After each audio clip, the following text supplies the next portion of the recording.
Hi friends, once again welcome back to my YouTube channel. So कैसे हैं आप सब लोग। आई होप आप सभी लोग अच्छे से होंगे और मैं भी बहुत अच्छे से हूँ। पिछले 4-5 दिन से वीडियो नहीं अपलोड हुआ, पर्सनल इश्यू के कारण। थोड़ा तबीयत नहीं ठीक थी, जिसके कारण वीडियो नहीं अपलोड हो पाया। अब हमारी क्लासें कंटिन्यू चलेंगी। पिछले सेशन में, फिजिक्स के सेशन में हमने कंप्लीट कर दिया था डायमेंशन एंड मेजरमेंट। वो चैप्टर ही एंड हो गया था। अब नेक्स्ट चैप्टर लेके आए हैं प्रोजेक्टाइल मोशन, मीन्स प्रक्षेप्य गति। प्रोजेक्टाइल मोशन होता क्या है, पहले ये जानेंगे हम। प्रोजेक्टाइल मोशन एक द्विविमीय गति होती है, मीन्स 2 डायमेंशनल गति। और ये किस में चलती है, एक समतल प्लेन में, यानी कि प्लेन में ये गति करती है। सपोज दैट हमारे पास क्या है, एक प्लेन है। प्लेन कैसा है, एक एक्स अक्ष का और एक वाई अक्ष का है। एक एक्स अक्ष है और एक वाई अक्ष है। इसको हम वर्टिकल बोलते हैं और इसको हम हॉरिजॉन्टल बोलते हैं, मीन्स इसको क्षैतिज में बोलते हैं और इसको ऊर्ध्वाधर में बोलते हैं। यहाँ पे क्या है, प्रारंभिक बिंदु होता है। जब किसी पिंड को ध्यान से डिफिनीशन सुनना इसकी। जब किसी पिंड को प्रारंभिक वेग से ऊर्ध्वाधर दिशा के भिन्न दिशा में फेंका जाता है तो वह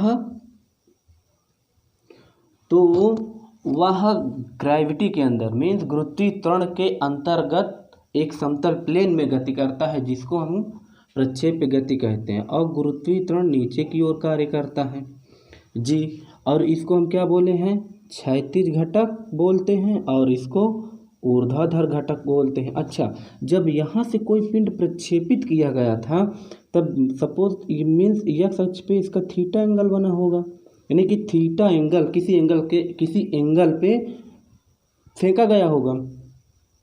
अब हम क्या कर सकते हैं, इस एंगल को 2 भागों में डिवाइड कर सकते हैं। एक जिसको हम यानी कि कंपोनेंट बोलेंगे, एक क्या हो जाएगा, एक component u x equal to u cos theta हो जाएगा। इसको हम बोलते हैं क्षैतिज घटक बोलते हैं और इसको बोलेंगे ऊर्ध्वाधर घटक। ये क्या हो जाएगा, u sine theta. U y equal to क्या हो जाएगा, यू साइन थीटा। अच्छा, ये कंपोनेंट बनाते कैसे हैं, पहले ये देख लो। सपोज दैट हमारे पास 2 रेखा है, इस प्रकार की 2 रेखा जो थीटा एंगल पे क्या हुई हैं, इंक्लाइंड है, यानी रखी हुई हैं थीटा एंगल पे। अब यदि हमें इस एंगल को फाइंड करना होगा तब हमें कंपोनेंट बनाएंगे और उस कंपोनेंट को क्या कहते हैं, एक को ऊर्ध्वाधर कंपोनेंट, एक को क्षैतिज कंपोनेंट, यानी कि क्षैतिज घटक और ऊर्ध्वा घटक। अच्छा, घटक बनाएंगे कहाँ से, पहले देखेंगे जो थीटा से लगा रहेगा उसको हम क्या कहेंगे, क्षैतिज घटक। यानी कि जो थीटा से लगा रहेगा वो कॉस में बनेगा, वो कॉस थीटा में बनेगा। और जो वर्टिकल होगा, यानी कि जो थीटा से नहीं लगा रहेगा, उसे क्या कहते हैं, साइन थीटा। इतनी बात तो हो गई, ध्यान से देखना इतना। यदि किसी पिंड को, सपोज दैट हमारे पास एक ये बॉल है, यदि इस बॉल को हम ऊपर फेंक दें तब ये जाते जाते कहीं ना कहीं पे तो रुकेगा, थोड़ा सा कुछ माइनर सेकंड के लिए को रुकेगा और वहाँ से फिर नीचे आने लगेगा, फिर यहीं पे आ जाएगा। जहाँ पे इसका वेग 0 हुआ था, यानी कि 0 हुआ था, ये v बराबर 0 हुआ था, वहीं पे इसकी हाइट क्या हो जाएगी, मैक्सिमम हो जाएगी। अतः यहाँ पे इसकी हाइट क्या होगी, मैक्सिमम होगी, या ये क्या हो जाएगा, ये हो जाएगा। अच्छा, पता कैसे चला कि ऊपर जाते जाते वेग घटता गया। जब हम सपोज दैट ये मार्कर है, इसको हम फेंके ऐसे, ये नीचे आया, यहाँ पे जैसे ही ये पहुँचा था, यहाँ से पहुँचते ही ये रिटर्न होने लगा, यानी कि इसका वेग पहले कम हुआ होगा। हम ग्राफ से भी देख सकते हैं, इसको थोड़ी देर के लिए हम रिमूव किए दे रहे हैं। यहाँ पे देखो ये क्या है, एक्स कॉस थीटा है, हाँ, यानी कि इसकी गति इस साइड होगी। ये कहाँ पे है, यू कॉस थीटा है, ध्यान से देखना, इसको बाद में रिमूव कर देंगे। यू कॉस थीटा है, ये किस में चला, क्षैतिज में इतना चला, तो वर्टिकल में, यानी कि वर्टिकल में इतना चला, तो यहाँ पे थीटा इतना बना होगा, यहाँ पे थीटा इतना हुआ होगा। सपोज दैट यही पिंड पहले उठ के यहाँ था आया, अब यहाँ पे आ गया, यहाँ पे भी यू कॉस थीटा वही रहेगा। अब देखो यहाँ पे वर्टिकल यहाँ पे बना, एंगल देखो, एंगल इसकी अपेक्षा एंगल कम हो गया। मीन्स जब पिंड जाता रहा ऐसे ऐसे जाता था तब वो धीरे धीरे क्या होता गया, झुकता गया। अब यहाँ पे यही पिंड पहुँचा, देखो यू कॉस थीटा यहाँ पे था, अब ये क्या वर्टिकल है। अब थीटा देखो यहाँ पे कितना छोटा सा एंगल बन रहा है। इसी तरह पहुँचते पहुँचते जब मैक्सिमम हाइट पे पहुँचा यक्स यू कॉस थीटा तो यही रहा आया, यू कॉस थीटा में कोई बदलाव नहीं हुआ। लेकिन यहाँ पे देखो अब यहीं पे क्या हो गया, यू साइन थीटा भी इसी के ऊपर क्या हो गया, पैरेलल हो गया। जस्ट इसके मीन्स पैरेलल हुआ। जब पैरेलल हुआ तो यहाँ पे यू आई क्या हो गया, जीरो हो गया। यहाँ पे यू आई क्या हो गया, जीरो हो गया। आप लोग इसको नोट कर लीजिए, मैं आगे रिमूव करूँगा, ठीक।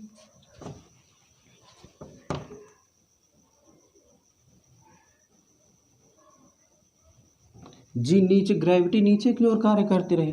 अच्छा यहाँ से जब यहाँ पे देखो यू कॉस थीटा यहाँ पे आया तो यू कॉस थीटा का मान यू कॉस थीटा ही रहा, लेकिन यू आई घट गया। अब जैसे ही ये घटा, देखो यहाँ पे तो जीरो था यू आई वर्टिकल वैल्यू की, अब यहाँ पे देखो यक्स यू कॉस थीटा तो वही रहेगा, यू कॉस थीटा में कोई चेंज नहीं होगा। यानी कि क्षैतिज वेग देखो, और अब ये देखो यहाँ पे आया ये एंगल देखो, अब एंगल क्या होगा, बढ़ता जाएगा, ध्यान देना। अब यहाँ पे जैसे आया यू कॉस थीटा रहा, अब यहाँ पे ये रहा वर्टिकल वाला, ये थीटा देखो यहाँ पे जो एंगल बन रहा था इस एंगल के अपेक्षा ये एंगल बड़ा हो गया। अच्छा यहाँ पे जैसे ही आया देखो, अब देखो एंगल पहले के अपेक्षा और अधिक बड़ा हो गया। यानी कि जब हम कोई पिंड फेंकते हैं, यहाँ से फेंकें, ये प्रारंभिक बिंदु है, ये अंतिम बिंदु है। यानी कि जब कोई पिंड प्रक्षेप गति करता है तो उसका वर्टिकल वेग यानी कि ऊर्ध्वाधर वेग पहले घटता है, फिर यहाँ पर पहले घटता है, यहाँ देखो घटता है, फिर उसके बाद बढ़ता है। क्वेश्चन में पूछ लेगा वो प्रक्षेप गति में ऊर्ध्वाधर वेग किस तरह बिहेव करता है, तो हम बताएंगे ऊर्ध्वाधर वेग प्रक्षेप गति में जब फेंका जाता है तो वह पहले घटता है फिर बढ़ता है। अच्छा ये भी पूछ लेता है कि ऊर्ध्वाधर वेग प्रक्षेप गति में कहाँ पर शून्य होता है, तब देखो मैक्सिमम हाइट पे, यानी कि मैक्सिमम हाइट पे क्या होगा, शून्य होगा। किसका वेग, वर्टिकल वेग, ऊर्ध्वाधर वेग। अच्छा इतना आप लोग भी देख लीजिए और आगे। अच्छा ऊर्ध्वाधर वेग होते कैसे हैं, तोप से छूटा हुआ गोला वो क्या होगा, वो प्रक्षेप गति होगा, और बल्ले से टकराई हुई गेंद वो भी क्या होगी, प्रक्षेप गति होगी। बंदूक से छूटी हुई गोली वो भी क्या होती है, प्रक्षेप गति होती है। यदि धनुष से छूटा हुआ बाण वो भी किस में होता है, प्रक्षेप गति में ही होता है। जहाज से यानी कि जहाज या हेलीकॉप्टर से या लड़ाकू विमान से जब कोई बम छोड़ा जाता है, सपोज दैट ये जहाज ये लड़ाकू विमान है, ये ऊपर की ये आगे की ओर गतिमान है। अब यहाँ से बम जब छोड़ा जाएगा, यहाँ से बम रिलीज़ किया जाएगा, तब ये धीरे धीरे धीरे धीरे धीरे धीरे कुछ इस प्रकार की गति करता चला जाएगा। यानी कि यदि हमें कोई टारगेट यहाँ पर हिट करना है तो यहाँ सपोज दैट जब जहाज यहाँ आएगी तब यहाँ पे कुछ पहले ही, यानी कि ये देखो ये चीज़ क्या बन रहा है, ये प्रोजेक्टाइल बन रहा है। तो मतलब कि क्रिकेट के बल्ले से हो गए और तमाम डिफिनीशन मिलते जाएंगे, आप लोग इतना भी देख लीजिए। अच्छा आगे देखिए, अब यहाँ से यहाँ तक की जो दूरी होगी इंक्लाइंड प्लेन में जब चलेगा ये, सॉरी इंक्लाइंड नहीं, प्रक्षेप गति में प्रोजेक्टाइल में, यहाँ से यहाँ तक जब आएगा तो यहाँ से यहाँ तक की दूरी यानी कि प्रारंभिक बिंदु से अंतिम बिंदु के बीच की दूरी को क्या कहते हैं, रेंज कहते हैं। मीन्स परास, इसको हिंदी में परास कहते हैं, ठीक याद रखना। अच्छा इस बिंदु से यानी कि प्रारंभिक बिंदु से अंतिम बिंदु तक आने में टाइम कितना लगा, जो टाइम होगा उसे क्या कहेंगे, टाइम ऑफ फ्लाइट यानी कि उड्डयन काल। अच्छा पहले देखो ये यहाँ पे कोई पिंड था, यहाँ से यहाँ तक यानी कि मैक्सिमम हाइट तक जाने में t1 का टाइम लगा, ध्यान देना। यानी कि प्रारंभिक बिंदु से मैक्सिमम हाइट तक यानी कि उच्चतम बिंदु तक जाने में इस t1 का टाइम लगा, और t1 से उच्चतम बिंदु से प्रक्षेपण बिंदु के सामने आने में t2 का टाइम लगा। तब टोटल टाइम यानी कि यहाँ से यहाँ तक आने में टाइम कितना लगा। अब ध्यान देने वाली बात यह है कि जब प्रारंभिक बिंदु से कोई पिंड ऊर्ध्वाधर दिशा में फेंका गया है तो उच्चतम बिंदु तक पहुंचने के लिए जितना टाइम उस पिंड को लगा है उतना ही टाइम उस पिंड को मैक्सिमम बिंदु से यानी कि उच्चतम बिंदु से निम्नतम बिंदु तक यानी कि आखिरी बिंदु तक आने में लगेगा, प्रक्षेपण बिंदु की सीध में आने में लगेगा। तब हम क्या कर सकते हैं, इसको रिलेट ये दे रहे हैं तो क्या हो जाएगा, t बराबर t1 प्लस t2। और हमने बताया क्या, जितना प्रारंभिक बिंदु से मैक्सिमम बिंदु तक जाने में यानी कि मैक्सिमम हाइट तक जाने में टाइम लगता है उतना ही मैक्सिमम हाइट से आखिरी बिंदु तक आने में टाइम लगेगा, यानी कि t1 बराबर t2 होगा। इसको आप लोग भी देख लीजिए, लिख लीजिए। और इसी को हम क्या कहेंगे, उड्डयन काल कहेंगे, यानी कि प्रक्षेपण बिंदु से फेंका गया कोई पिंड उड़ने के बाद प्रक्षेपण बिंदु की सीध में जब आ जाता है, यहाँ से कोई पिंड फेंका गया, इस पिंड को यहाँ से फेंके यहाँ आया, तब यह इसके सामने जब ये आया तब यहाँ से यहाँ तक की दूरी तो रेंज हो गई, और यहाँ से यहाँ तक जो उड़कर आया उतने में टोटल जो टाइम लगा वो क्या हो गया, t बराबर t1 प्लस t2 यानी कि उड्डयन काल। इसको हम देख लेते हैं पहले। अच्छा, अब देखेंगे हम जो इस पाथ में चला, पहले इस पाथ को देख लेते हैं, ये पाथ कैसा होता है। हाँ, पाथ हेडिंग डालिए, path of projectile, path of projectile means path का, दिख रहा है कि नहीं, दिख तो रहा है, यानी कि पाथ का प्रक्षेप्य, पाथ का प्रक्षेप्य। आगे देखिए। अच्छा, पाथ ऑफ प्रक्षेप निकालेंगे कैसे हम, इसको देखो पहले। यहाँ से यहाँ तक की दूरी को क्या कहते हैं, रेंज कहते हैं। अच्छा, ये दूरी यहाँ से यहाँ तक जब पहुँचा होगा तो दूरी भी मिली होगी और कुछ यहाँ से यहाँ तक आने में टाइम भी लगा होगा, तब हमें तो दूरी फाइंड करना होगा। तो दूरी का फार्मूला क्या होता है, इसको लिख देते हैं x अक्ष की दिशा में, x अक्ष की दिशा में। ठीक, दूरी क्या होती है, दूरी का फार्मूला क्या होता है। अच्छा, चाल का फार्मूला होता है चाल बराबर दूरी बटा समय। तो दूरी का फार्मूला क्या हो जाएगा, चाल गुणे समय, चाल गुणे समय। अच्छा, इस दूरी को हम यहाँ से यहाँ तक की दूरी को क्या मान सकते हैं, x मान सकते हैं। जब नहीं मालूम है तो उसको x मान के हम फाइंड कर लेंगे। ये दूरी को हमने क्या माना, x माना। जब x माने तो चाल क्या होगा, ux। क्यों, क्योंकि x अक्ष की दिशा में है, x अक्ष की दिशा में वेग कितना था, ux लिख देंगे इंटू t, क्योंकि यहाँ से यहाँ तक आने में कैपिटल टी को हम टोटल टाइम ऑफ फ्लाइट यानी कि कुल उड्डयन काल मानेंगे, और यहाँ तक हाफ उड्डयन काल यानी कि मैक्सिमम ऊंचाई पर जो समय लगेगा उसको मानेंगे। तब ये क्या हो जाएगा, t हो जाएगा। अब u x का मान कितना है, u cos थीटा है, रख दीजिए। x बराबर क्या हो जाएगा, u cos theta into t हो जाएगा। अच्छा, t निकाल लेते हैं हम, t बराबर क्या होगा, x अपान u cos थीटा, x अपान u cos थीटा हो गया। इसको समीकरण नंबर फर्स्ट मान लेते हैं। अच्छा देखो, टोटल उड्डयन काल यहाँ से यहाँ तक यानी कि प्रक्षेपण बिंदु से अंतिम बिंदु तक आने में टोटल टाइम ऑफ फ्लाइट यानी कुल उड्डयन काल कितना, कुल टाइम कितना लगा इस पिंड को आप यहाँ तक पहुँचने में, x अपान u cos थीटा। आप लोग इसको देखिए। अब देखेंगे y अक्ष की दिशा में, y अक्ष की दिशा में देख लो, y अक्ष की वाई अक्ष की दिशा में। अच्छा वाई अक्ष कौन सा है, ये है, यानी कि वर्टिकल दिशा में। और वर्टिकल दिशा में ये क्या है, यू वाई क्या है, साइन थीटा में है।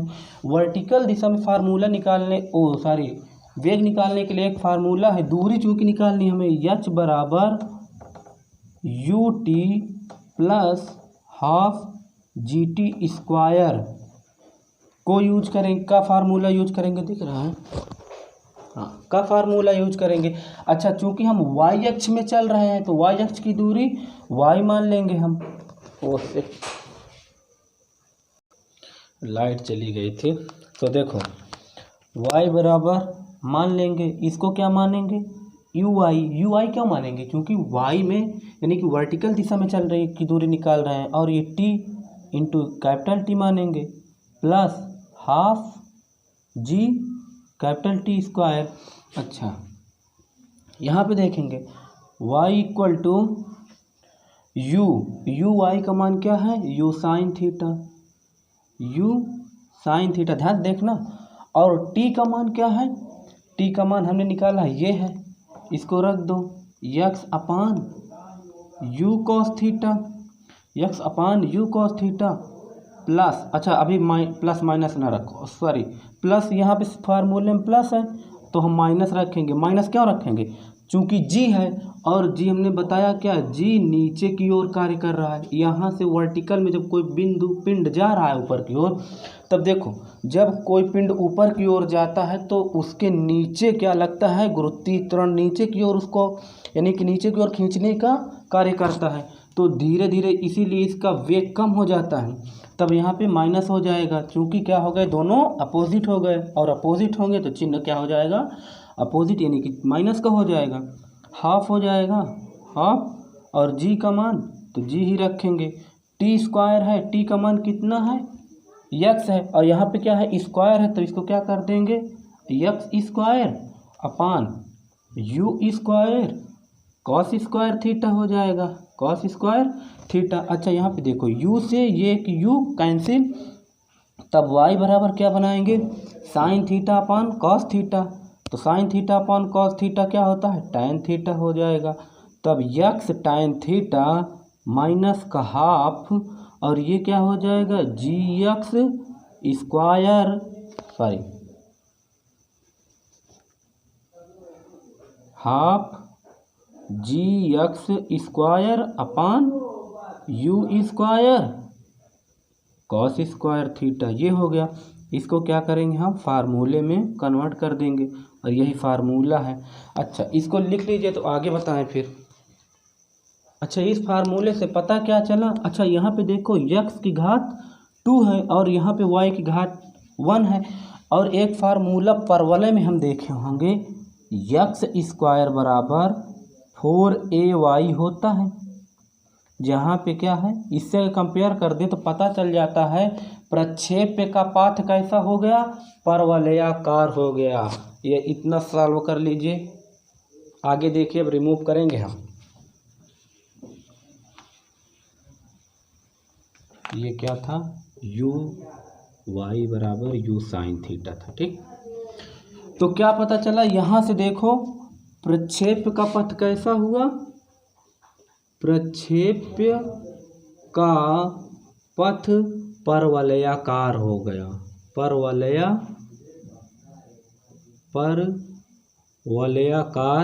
होता है,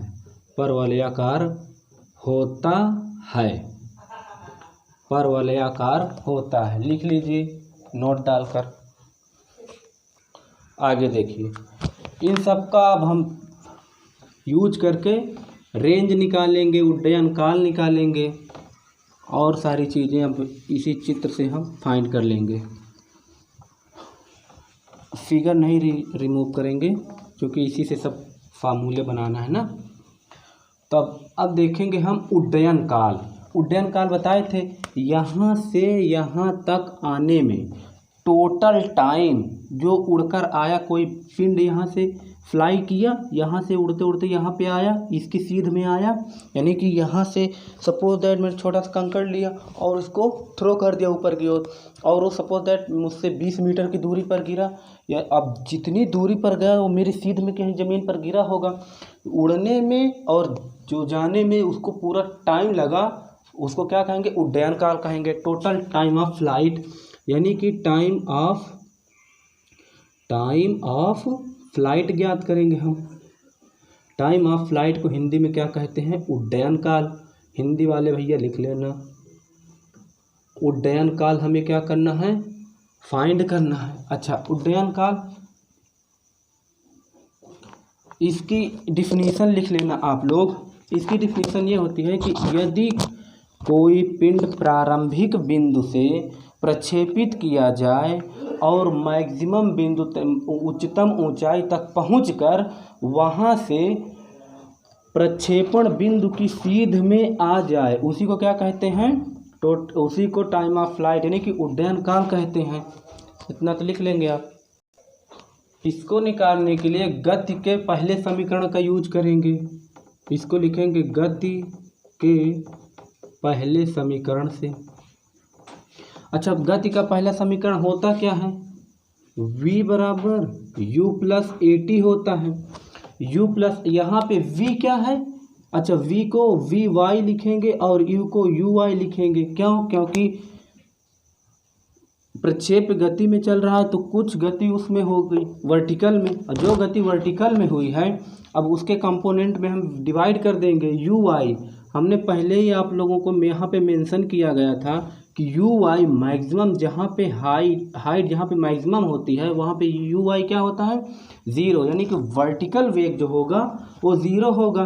तभी इसका मान, वर्टिकल वेग का मान 0 हो गया, इक्वल टू uy क्या है, uy का मान यहाँ पे मेंशन किया गया है u साइन थीटा। ये क्या हो जाएगा, u साइन थीटा हो जाएगा।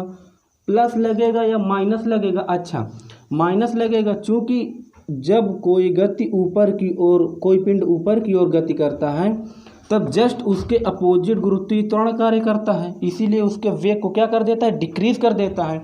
जैसे कोई पिंड ऊपर की ओर गया, ये ऊपर जा रहा है तो गुरुत्वीय त्वरण कहाँ लगेगा, नीचे की ओर लगेगा। जब नीचे की ओर लगेगा तो साइन भी अपोजिट हो जाएगा, यानी कि माइनस हो जाएगा।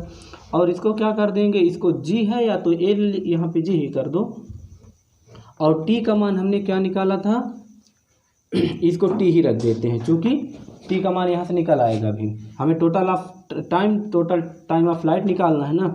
ये माइनस में है, इसको इधर लाएंगे प्लस में हो जाएगा, तब g t equal to u sine theta हो गया, यू साइन थीटा। तब जी को हम डिवाइड कर देंगे इससे, तब टी इक्वल टू क्या हो जाएगा, यू साइन थीटा बाई जी। ये क्या हुआ, हमारा टाइम मिला, सॉरी ये स्मॉल टी होगा, स्मॉल टी है। ये हमने पहले बताया आपको कि किसी प्रारंभिक बिंदु से मैक्सिमम हाइट तक जाने में जिस पिंड को, ये जो हमने अभी निकाला T1 निकाला है, ये प्रारंभिक बिंदु से उच्चतम बिंदु तक फ्लाइट टाइम है इसका। अब हम जानते हैं कि प्रारंभिक बिंदु से उच्चतम बिंदु तक जितना टाइम लगता है उतना ही टाइम उच्चतम बिंदु से फाइनल बिंदु तक जाने में लग जाता है।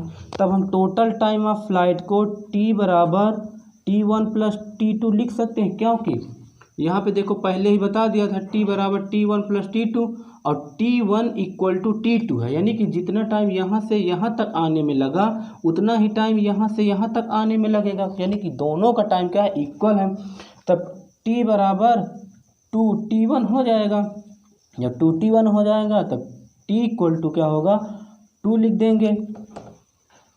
और T1 का मान क्या निकाले हैं, T, या तो इसको T2 भी लिख सकते हैं क्योंकि दोनों का मान तो बराबर है, U साइन थीटा अपान जी। ये क्या है हमारा, टोटल टाइम ऑफ फ्लाइट। ये क्या है हमारा, टोटल टाइम ऑफ फ्लाइट, यानी कि कुल उड्डयन काल हो जाएगा, उड्डयन काल। जब उड्डयन काल पूछे, यदि अगर फार्मूला दिया, अगर क्वेश्चन में दिया गया मेंशन किया गया हो कि टोटल उड्डयन काल यानी कि कुल उड्डयन काल निकालिए, तब यहाँ से यानी कि प्रारंभिक बिंदु से अंतिम बिंदु तक आने में जो समय लगा उसके लिए हम कैपिटल टी वाला फार्मूला यूज करेंगे, capital T equal to 2u sine theta upon g. और यदि पूछ ले किसी पिंड को मैक्सिमम ऊंचाई तक जाने में कितना टाइम लगा, तब हम ये फार्मूला यूज कर लेंगे, यानी कि यहाँ से यहाँ तक आने में।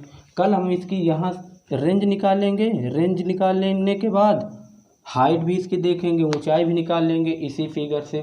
सो आज का सेशन एंड करते हैं, चैनल को सब्सक्राइब कीजिए। So thank you very much for this video.